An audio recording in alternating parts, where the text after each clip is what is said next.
تفہیم القرآن سید ابوالعلا مودودی سورہ صافات آیات 149 تا 182۔ اعوذ باللہ من الشیطان الرجیم، بسم اللہ الرحمن الرحیم۔ فاستفتہم، پھر ذرا ان لوگوں سے پوچھو۔ تفسیر۔ یہاں سے ایک دوسرا مضمون شروع ہوتا ہے۔ پہلا مضمون آیت نمبر 11 سے شروع ہوا تھا، جس میں کفار مکہ کے سامنے یہ سوال رکھا گیا تھا، ان سے پوچھو کیا ان کا پیدا کرنا زیادہ مشکل کام ہے یا ان چیزوں کا جو ہم نے پیدا کر رکھی ہیں۔ اب انہی کے سامنے یہ دوسرا سوال پیش کیا جا رہا ہے۔ پہلے سوال کا منشا کفار کو ان کی اس گمراہی پر متنبہ کرنا تھا کہ وہ زندگی بعد موت اور جزا و سزا کو غیر ممکن الوقوع سمجھتے ہیں، اور اس پر نبی صلی اللہ علیہ وسلم کا مذاق اڑاتے تھے۔ اب یہ دوسرا سوال ان کی اس جہالت پر متنبہ کرنے کے لیے پیش کیا جا رہا ہے کہ وہ اللہ تعالیٰ کی طرف اولاد منسوب کرتے ہیں اور قیاسی گھوڑے دوڑا کر جس کا چاہتے ہیں خدا سے رشتہ جوڑ دیتے ہیں۔ الربک البنات ولہم البنون، کیا ان کے دل کو یہ بات لگتی ہے کہ تمہارے رب کے لیے تو ہوں بیٹیاں اور ان کے لیے ہوں بیٹے؟ تفسیر۔ روایات سے معلوم ہوتا ہے کہ عرب میں قریش، جہنیہ، بنی سلمہ، خزاعہ، بنی ملیح اور بعض دوسرے قبائل کا عقیدہ یہ تھا کہ فرشتے اللہ تعالیٰ کی بیٹیاں ہیں۔ قرآن مجید میں متعدد مقامات پر ان کے اس جاہلانہ عقیدے کا ذکر کیا گیا ہے۔ مثال کے طور پر ملاحظہ ہو سورہ نساء آیت 117، سورہ نحل آیت 57 تا 58، سورہ بنی اسرائیل آیت 40، سورہ زخرف آیات 16 تا 19، سورہ النجم آیات 21 تا 27۔ ام خلقنا الملائکۃ اناثا وہم شاہدون، کیا واقعی ہم نے ملائکہ کو عورتیں ہی بنایا ہے اور یہ آنکھوں دیکھی بات کہہ رہے ہیں؟ الا انہم من افکہم لیقولون ولد اللہ، خوب سن رکھو، دراصل یہ لوگ اپنی من گھڑت سے بات کہتے ہیں کہ اللہ اولاد رکھتا ہے۔ وَإِنَّهُمْ لَكَاذِبُونَ، اور فی الواقع یہ جھوٹے ہیں۔ اصطفى البنات علی البنین، کیا اللہ نے بیٹوں کے بجائے بیٹیاں اپنے لیے پسند کر لیں؟ ما لکم، تمہیں کیا ہو گیا ہے؟ کیف تحکمون، کیسے حکم لگا رہے ہو؟ افلا تذکرون، کیا تمہیں ہوش نہیں آتا؟ ام لکم سلطان مبین، یا پھر تمہارے پاس اپنی ان باتوں کے لیے کوئی صاف سند ہے؟ فَأْتُوا بِكِتَابِكُمْ إِن كُنتُمْ صَادِقِينَ، تو لاؤ اپنی وہ کتاب اگر تم سچے ہو۔ تفسیر۔ یعنی ملائکہ کو اللہ تعالیٰ کی بیٹیاں قرار دینے کے لیے دو ہی بنیادیں ہو سکتی ہیں، یا تو ایسی بات مشاہدے کی بنیاد پر کہی جا سکتی ہے، یا پھر اس طرح کا دعویٰ کرنے والے کے پاس کوئی کتاب الہی ہونی چاہیے جس میں اللہ تعالیٰ نے خود فرمایا ہو کہ ملائکہ میری بیٹیاں ہیں۔ اب اگر اس عقیدے کے قائلین نہ مشاہدے کا دعویٰ کر سکتے ہیں اور نہ کوئی کتاب الہی ایسی رکھتے ہیں جس میں یہ بات کہی گئی ہو، تو اس سے بڑی جہالت و حماقت اور کیا ہو سکتی ہے کہ محض ہوائی باتوں پر ایک دینی عقیدہ قائم کر لیا جائے اور خداوند عالم کی طرف ایسی باتیں منسوب کی جائیں جو صریحاً مضحکہ انگیز ہیں۔ وَجَعَلُوا بَيْنَهُ وَبَيْنَ الْجِنَّةِ نَسَبًا، انہوں نے اللہ اور ملائکہ کے درمیان نسب کا رشتہ بنا رکھا ہے۔ تفسیر۔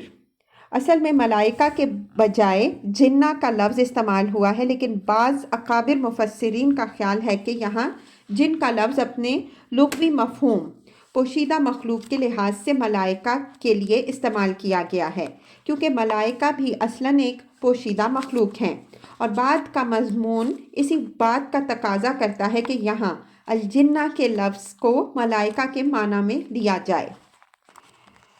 وَلَقَدْ عَلِمَتِ الْجِنَّةُ إِنَّهُمْ لَمُحْضَرُونَ، حالانکہ ملائکہ خوب جانتے ہیں کہ یہ لوگ مجرم کی حیثیت سے پیش ہونے والے ہیں۔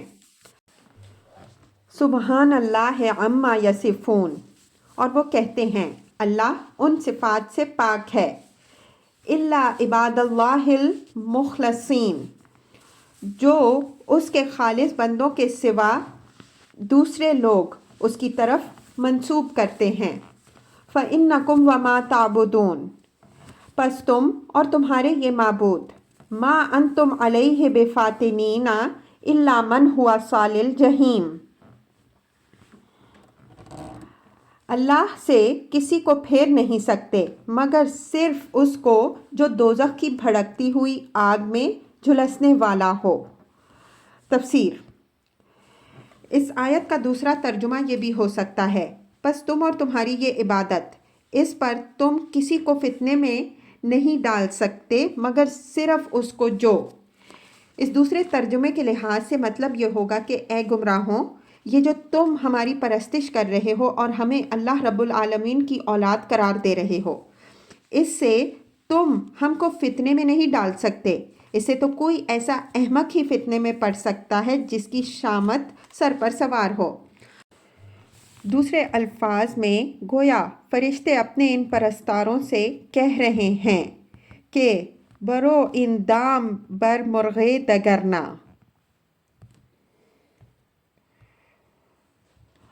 وما منا الا لہو مقام معلوم، اور ہمارا حال تو یہ ہے کہ ہم میں سے ہر ایک کا ایک مقام مقرر ہے۔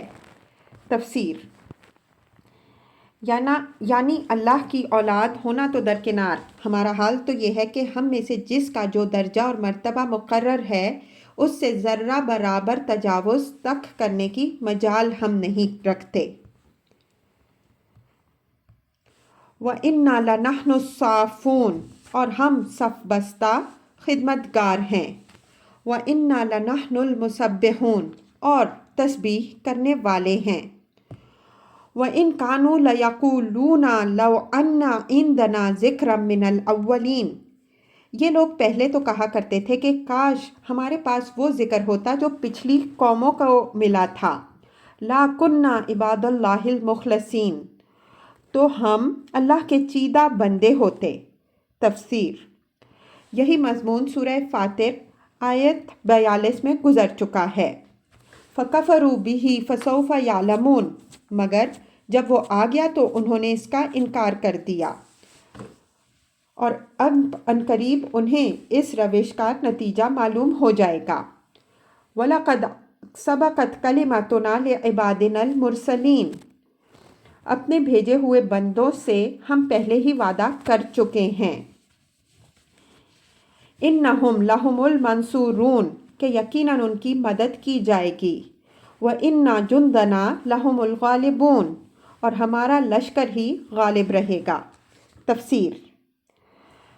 اللہ کے لشکر سے مراد وہ اہل ایمان ہیں جو اللہ کے رسول کی پیروی کریں اور اس کا ساتھ دیں، نیز وہ غیبی طاقتیں بھی اس میں شامل ہیں جن کے ذریعے سے اللہ تعالیٰ اہل حق کی مدد فرماتا ہے۔ اس امداد اور غلبہ کے معنی لازماً یہی نہیں ہے کہ ہر زمانے میں اللہ کے ہر نبی اور اس کے پیرووں کو سیاسی غلبہ ہی حاصل ہو، بلکہ اس غلبے کی بہت سی صورتیں ہیں جن میں سے ایک سیاسی غلبہ بھی ہے۔ جہاں اس نوعیت کا استیلاء اللہ کے نبیوں کو حاصل نہیں ہوا ہے، وہاں بھی ان کا اخلاقی توافق ثابت ہو کر رہا۔ جن قوموں نے ان کی بات نہیں مانی ہے اور ان کی دی ہوئی ہدایات کے خلاف راستہ اختیار کیا ہے، وہ آخر کار برباد ہو کر رہی ہیں۔ جہالت و ضلالت کے جو فلسفے بھی لوگوں نے گھڑے اور زندگی کے جو بگڑے ہوئے اطوار بھی زبردستی رائج کیے گئے، وہ سب کچھ مدت تک زور دکھانے کے بعد آخر کار اپنی موت آپ مر گئے۔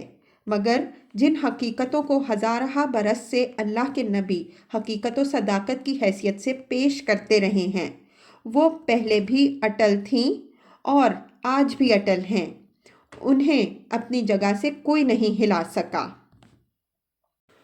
فَتَوَلَّ عَنْهُمْ حَتَّىٰ حِینٍ، پس اے نبی صلی اللہ علیہ وسلم ذرا کچھ مدت تک انہیں ان کے حال پر چھوڑ دو۔ وَأَبْصِرْهُمْ فَسَوْفَ يُبْصِرُونَ، اور دیکھتے رہو ان قریب یہ خود بھی دیکھ لیں گے۔ تفسیر، یعنی کچھ زیادہ مدت نہ گزرے گی کہ اپنی شکست اور تمہاری فتح کو یہ لوگ خود اپنی آنکھوں سے دیکھ لیں گے۔ یہ بات جس طرح فرمائی گئی تھی اسی طرح پوری ہوئی۔ ان آیات کے نزول پر بمشکل 14 تا 15 سال گزرے تھے کہ کفار مکہ نے اپنی آنکھوں سے رسول اللہ صلی اللہ علیہ وسلم کا فاتحانہ داخلہ اپنے شہر میں دیکھ لیا، اور پھر اس کے چند سال بعد انہی لوگوں نے بھی یہ دیکھ لیا کہ اسلام نہ صرف عرب پر بلکہ روم و ایران کی عظیم سلطنتوں پر بھی غالب آ گیا۔ افبعذابنا یستعجلون، کیا یہ ہمارے عذاب کے لیے جلدی مچا رہے ہیں؟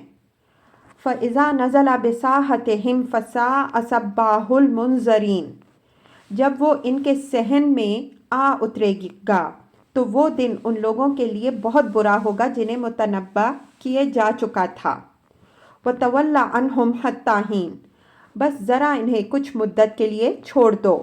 وَأَبْصِرْ فَسَوْفَ يُبْصِرُونَ، اور دیکھتے رہو، ان قریب یہ خود دیکھ لیں گے۔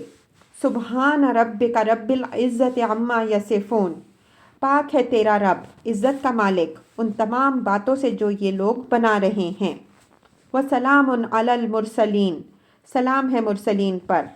والحمد للہ رب العالمین، اور ساری تعریف اللہ رب العالمین کے لیے ہے۔